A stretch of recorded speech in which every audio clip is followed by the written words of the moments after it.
नमस्कार जय हिंद साथियों।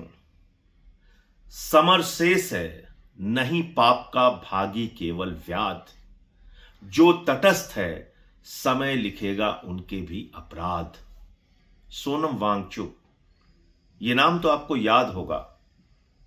अगर याद नहीं तो थोड़ा उनके बारे में पढ़ लीजिएगा। कौन है सोनम वांगचुक?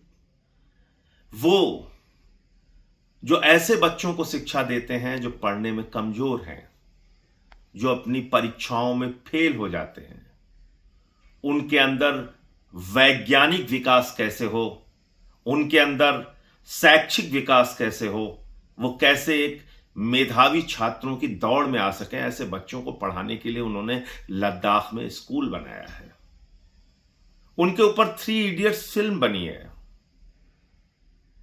उन्होंने भारतीय सेना के जवानों के लिए ऐसा टेंट बनाया जो -20 डिग्री टेम्परेचर में भी हमारी सीमा के रक्षा करने वाले भारतीय जवान आराम से रह सके। वो सोनम वांगचुक जिन्होंने लद्दाख के अधिकारों के लिए लड़ाई लड़ी, कई दिनों तक अनशन किया, पदयात्राएं की, जेल की यातना झेली। आज वो सोनम वांगचुक जंतर मंतर पे बैठे हैं। पिछले 17 दिनों से आमरण अनशन पर बैठे हैं। उनकी हालत बिगड़ रही है, उनका वजन कम हो रहा है, लेकिन उनका हौसला कम नहीं हुआ।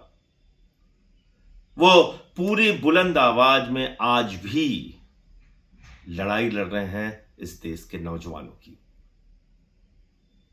इस देश के करोड़ों उन नौजवानों की जिनका 93 पेपर लीक में भविष्य बर्बाद हो चुका है, जिनका नीट की परीक्षाओं में भविष्य बर्बाद हो चुका है, तमाम नौकरियों की परीक्षाएं जो देते हैं उनका भविष्य बर्बाद हो चुका है। उनको 4 साल का अग्निवीर बना दिया गया है। उन नौजवानों की आवाज है सोनम वांगचुक। पिछले 17 दिनों से अनशन पे है। एक दिन जरा भूखा रख के देखिए। 17 दिन से वो शख्स भूखे रह के आपकी लड़ाई लड़ रहा है, लेकिन आप देख रहे होंगे कि पूरा का पूरा गोदी मीडिया खामोश है। उसकी आत्मा मर चुकी है। किसी भी नेशनल टीवी चैनल पर जो तथाकथित गोदी मीडिया है, वो सोनम वांगचुक के बारे में एक लाइन की खबर नहीं चला रहा है, क्योंकि वो सरकार का गुलाम हो चुका है। मोदी जी का गुलाम हो चुका है गोदी मीडिया। लेकिन आप क्या कर रहे हैं? आज अगर सोनम वांगचुक के समर्थन में वो लाखों नौजवान होते, सड़कों पर होते, उनके लिए आंदोलन कर रहे होते, तो सरकार को भी मजबूर होना पड़ता। लेकिन सरकार जानती है, मोदी जी जानते हैं, ऐसे 17, 18 दिन, 20 दिन अनशन करके क्या होगा, जो होगा देखा जाएगा। क्योंकि मोदी जी की यही सोच है। प्रोफेसर GD अग्रवाल का नाम याद है ना आपको, जिन्होंने 100 दिन से ज्यादा भी अनशन किया था और मोदी जी नहीं पसीजे। किस लिए अनशन कर रहे थे वो? गंगा की अविरलता और निर्मलता को लेकर। और जब उनकी मौत हो गई, उनका मामला मैंने संसद में भी उठाया था, जब उनकी मौत हो गई तो इस देश का संवेदनहीन नौटंकी बाज प्रधानमंत्री नरेंद्र मोदी उनके लिए ट्वीट करता है संवेदना में। वो IIT से पढ़े हुए थे प्रोफेसर GD अग्रवाल। आप क्या चाहते हैं सोनम वांगचुक के लिए? ऐसे चुपचाप आप घरों पे बैठे रहेंगे या आलोचना करते रहेंगे, कह रहे ये तो आम आदमी पार्टी से जुड़ा हुआ आंदोलन है, फलाना पार्टी से जुड़ा हुआ आंदोलन है? क्या बीजेपी वालों के बच्चों के पेपर लीक नहीं होते? क्या उन पार्टियों के सांसदों, विधायकों को भी आज समर्थन में नहीं जाना चाहिए? अपनी सरकार से, मोदी जी से नहीं कहना चाहिए बीजेपी के सांसद और विधायक से कि सोनम वांगचुक की सुनो, उनकी बात मानो? क्योंकि आपकी भी संवेदना मर चुकी है। और कोई राजनीतिक दल अगर समर्थन में जाता है तो हल्ला करते हैं ये बीजेपी वाले, इनके ट्रोल, मजाक उड़ाते हैं।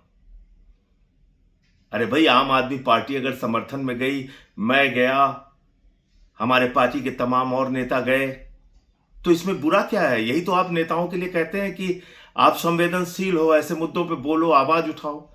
जॉन ब्रिटास CPM के गए, वहां पर दीपांकर भट्टाचार्य गए जो CPI-ML के हैं, वहां पे पुष्पेंद्र सरोज गए जो समाजवादी पार्टी से हैं, उद्धव ठाकरे जी ने अपना समर्थन जताया, तमाम नेता, अरविंद केजरीवाल जी अपना बार बार उनको समर्थन जताते हैं।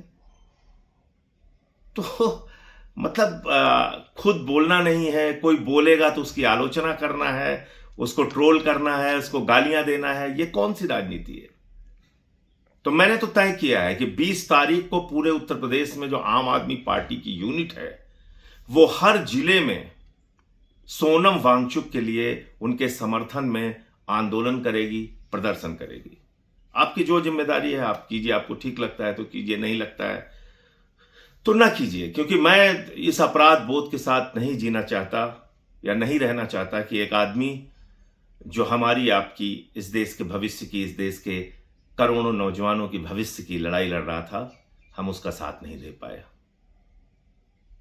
आपकी मर्जी हो तो आप भी निकलिए, बोलिए, आवाज लगाइए, कम से कम एक नारा लगाइए सोनम वांगचुक के समर्थन में, अभिजीत दीपके के समर्थन में, उन लाखों करोड़ों नौजवानों की लड़ाई लड़ने वाले 25 जो और अनशनकारी जंतर मंतर पे बैठे हैं, जिसमें दानिश जैसी हमारी बिटिया हॉस्पिटल में भी एडमिट हुई, उन सब के समर्थन में अगर आपको ठीक लगता है तो आवाज उठाइए। जय हिंद।